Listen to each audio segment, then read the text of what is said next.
ഒരു mood set ചെയ്യാൻ വേണ്ടിയിട്ട് നമുക്കൊരു പാട്ട് വേണമായിരുന്നു. പറഞ്ഞ പക്ഷേ അയാളെ ഞാൻ അത് ആ സിനിമയിലെ പിന്നെ പാട്ടുകൾ നമ്മൾ ഉപയോഗിച്ചത്. പിന്നെയാണ് നമ്മൾ റിവൈൻഡ് ചെയ്യുമ്പോൾ ആ പാട്ടല്ല ഇത്, അത് ലാൽ ജോസ് സോങ് ഒക്കെ നമ്മൾ ഈ അഴലിന്റെ ആഴങ്ങളിലൊക്കെ വെച്ചിരുന്നു. വിരഹഗാനത്തിന്റെ ഒരു അല്ല, പക്ഷെ അത് സാർ എടുക്കുമ്പോ അറിയായിരുന്നു ഇത്ര ഇമ്പാക്ട് അതിന് ഉണ്ടാവുന്നു. പിന്നെ അല്ലല്ല, എനിക്ക് ഇഷ്ടമായിരുന്നു. ഞാൻ ഒരു സിനിമയും ചെയ്യുമ്പോൾ ഇത് ലോകത്തിന് മുഴുവൻ ഇഷ്ടമാവുമെന്നോ ഇഷ്ടമായിക്കൊള്ളണമെന്നോ വിചാരിക്കാറില്ല. ഞാൻ ബേസിക്കലി അത് നമുക്ക് തീരുമാനിക്കാനും പറ്റില്ല. ആളുകൾക്ക് ഒരു കോമഡി സിനിമ റിലീസ് ചെയ്യുന്ന തിയേറ്ററിൽ ഒരു 100 പേർക്ക് കോൺസ്റ്റിപ്പേഷൻ ഉണ്ടെങ്കിൽ ആ സിനിമ പൊളിഞ്ഞു പോകും. ഇത് മുട്ടിയിരിക്കണവര് ചിരിക്കാൻ പറ്റില്ല അവർക്ക്. അപ്പൊ അത്രയേ ഉള്ളൂ സിനിമയുടെ കാര്യം. സിനിമയിൽ നിങ്ങളുടെ വിധി എന്ന് പറയുന്നത് ആളുകളുടെ വയറുവേദനയും കോൺസ്റ്റിപ്പേഷനും ഒക്കെ ബന്ധപ്പെട്ടിട്ടില്ല. അപ്പം നമുക്ക് ആകെ സംവിധായകന് നോക്കാൻ പറ്റുന്ന കാര്യം എന്താണ്, എനിക്ക് ഇഷ്ടമാവുമോ. എനിക്കിഷ്ടമായി, എനിക്കിഷ്ടമായതാണ്. പിന്നെ അതൊരു നഷ്ടകാമുകന്മാരുടെ ഒരു നാഷണൽ ആന്തമായി മാറി. അപ്പൊ അതിന്റെ കാരണം നമ്മളിലൊക്കെ ഒരു നഷ്ടകാമുകന്മാരുണ്ടല്ലോ.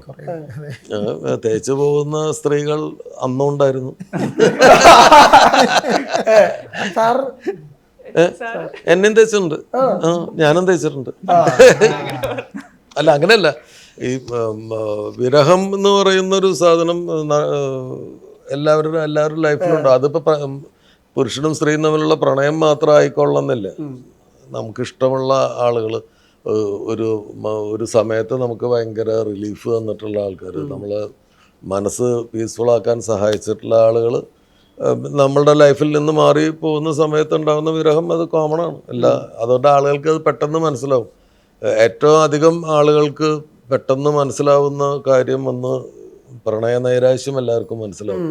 കാരണം ഇപ്പം ഞാൻ കൗമാരക്കാരനായിരിക്കുന്ന സമയത്ത് ഒരു പെൺകുട്ടിയും എന്നെ പ്രേമിച്ചിട്ടില്ല. പക്ഷെ എനിക്ക് ഒരുപാട് പെൺകുട്ടികളോട് പ്രേമുണ്ടായിരുന്നു. പറഞ്ഞിട്ടൊക്കെ ഉണ്ട്, പോടാന്ന് കേട്ടിട്ടുണ്ട്.